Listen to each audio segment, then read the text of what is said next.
Doctor Babasaheb आंबेडकरांचा, doctor Babasaheb आंबेडकरांचा। देशाचा कारभार ज्या संविधानावर चालतो त्या संविधानाच्या सन्मानासाठी साजरा होणाऱ्या प्रजासत्ताक दिनीच नाशिकमध्ये सत्तेचा खरा चेहरा उघड झाला आहे। त्र्यंबक रोडवरील पोलीस परेड ग्राउंड येथे सुरू असलेल्या मुख्य शासकीय सोहळ्यात राज्याचे मंत्री गिरीश महाजन यांच्या भाषणादरम्यान वन विभागाच्या महिला कर्मचारी माधुरी जाधव यांनी थेट सभास्थानी उभे राहत संविधानाच्या अपमानाचा मुद्दा उपस्थित केला आणि संपूर्ण कार्यक्रमात खळबळ उडून दिली। ध्वजारोहणानंतर मंत्री महाजन सरकारच्या योजना, विकास कामे आणि सत्तेच्या यशोगाथा मांडण्यात मग्न होते।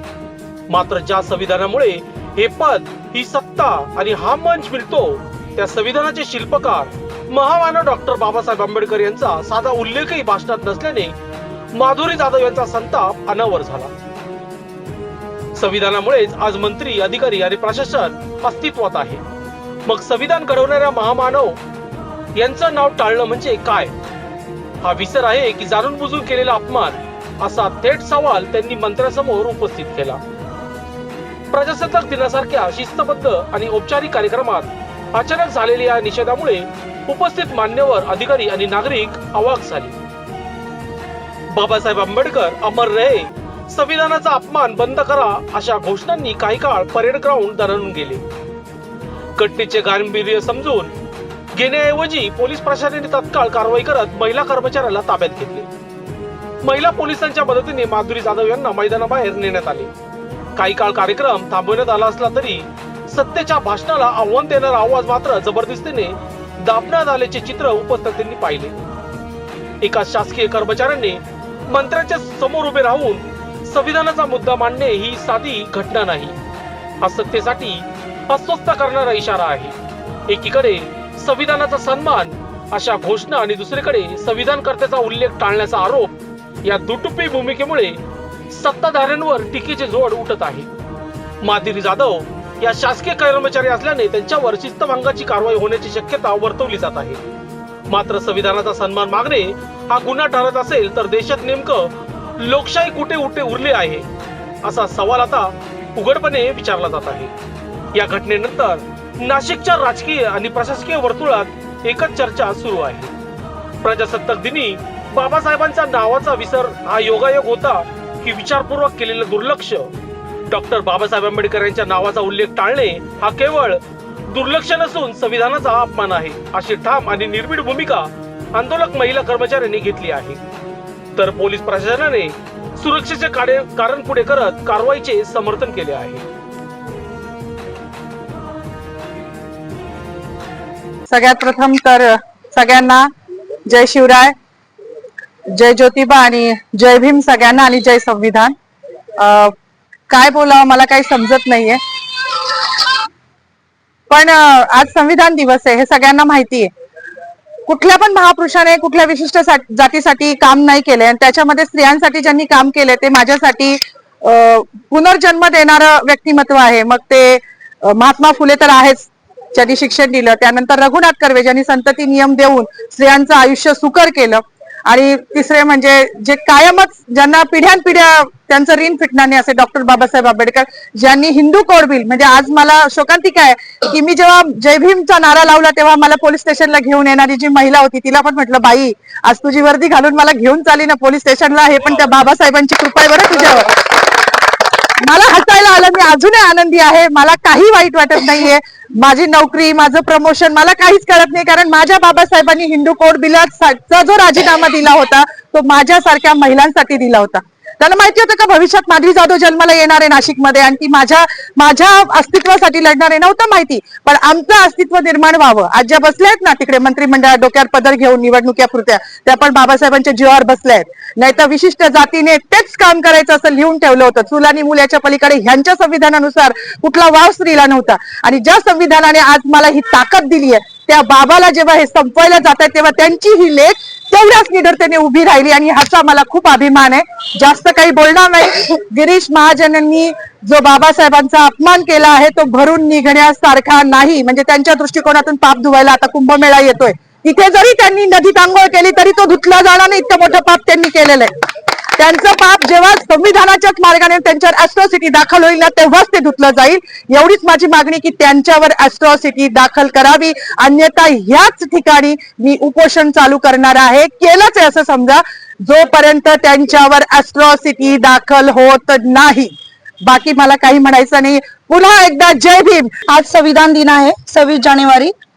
सगळ्यांना जय शिवराय, जय भीम, जय संविधान, जय सम्राट अशोका. माझं म्हणणं एकच होतं की आज 26 जानेवारी 1949 रोजी संविधान लागू झालं होतं. तर आज जो काही आपण हा दिवस साजरा करतो आहे प्रजासत्ताक दिन, हा फक्त भारतीय संविधानामुळे करत आहोत. जर भारतीय संविधानच नसतं तर आज आपण एका छताखाली सर्व धर्मीय लोक जमलोच नसतो आणि हा जातीभेद राहिलाच नसता. तर माझं एकच म्हणणं होतं की गिरीश महाजन यांनी, मंत्री महोदयांनी शिवाजी महाराजांचा जयघोष केला, संभाजी महाराजांचा जयघोष केला. मग बाबासाहेबांचा असा काय गुन्हा होता का बाबासाहेबांना का असं मुद्दामून डावललं जातंय की हा असं हे खूप म्हणजे त्यांनी असं करायला नको होतं.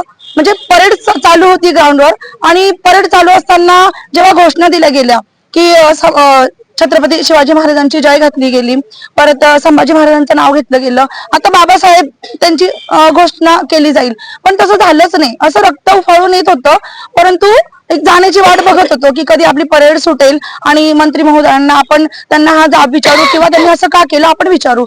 म्हणजे आमच्या मॅडम तिथवर पोहोचल्या, त्यांची धावपळ होती, त्यांच्या पाठीमागे मी पण गेली की त्यांना माईक मिळावा आणि त्यांनी हे त्यांना सांगावं की का झालं असं, की बाबासाहेबांचं नाव का घेतलं गेलं नाही.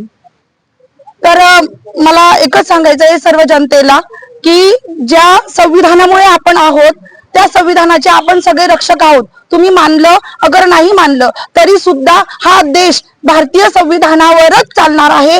आम्हाला मनुस्मृती नको आहे, आम्हाला फक्त संविधान हवं आहे आणि लोकशाही हवी आहे. लोकशाही वाचवण्यासाठी आम्हाला जे करता येईल आम्ही ते करू. आज आमच्या माधवीताई आणि सौकुर मॅडम यांनी नाशिक येथे गिरीश महाजन यांचं ज्यावेळेस भाषण चालू होतं त्या भाषणामध्ये डॉक्टर बाबासाहेब आंबेडकरांचं नाव न घेतल्या कारणानं जो संतप्त सवाल व्यक्त केलेला आहे, त्यांच्या या भूमिकेशी वंचित बहुजन आघाडी ठामपणे उभी आहे. सुरुवातीपासूनच आम्ही त्यांना सांगितलं होतं की तुमची जी काही भूमिका असेल, तुमच्या अभिव्यक्ती स्वातंत्र्याचं हनन होणार नाही, तुमच्या अभिव्यक्ती स्वातंत्र्याला संरक्षण दिलं जाईल आणि तुमच्या पाठीमागे वंचित बहुजन आघाडी ठामपणे उभी राहील.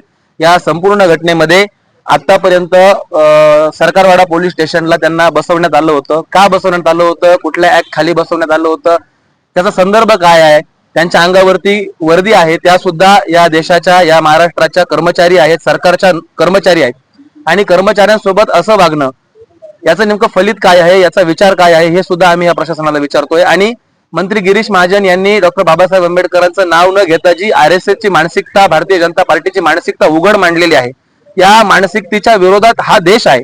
हा देश डॉक्टर बाबासाहेब आंबेडकरांच्या संविधानानं चालतो.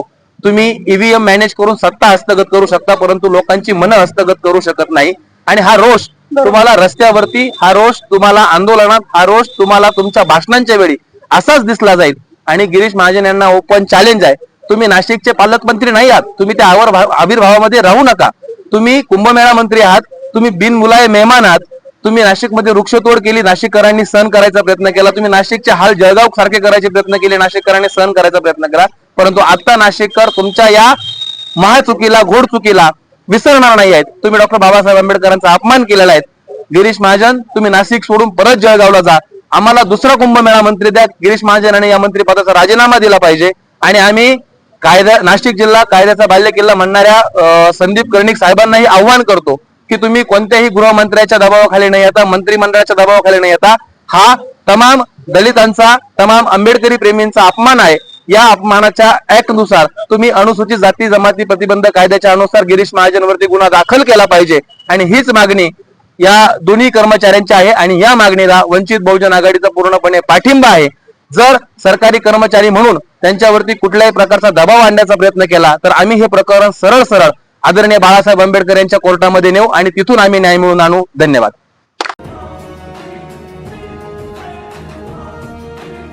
लोकशाही न्यूज साठी बंटी आढाव, नाशिक.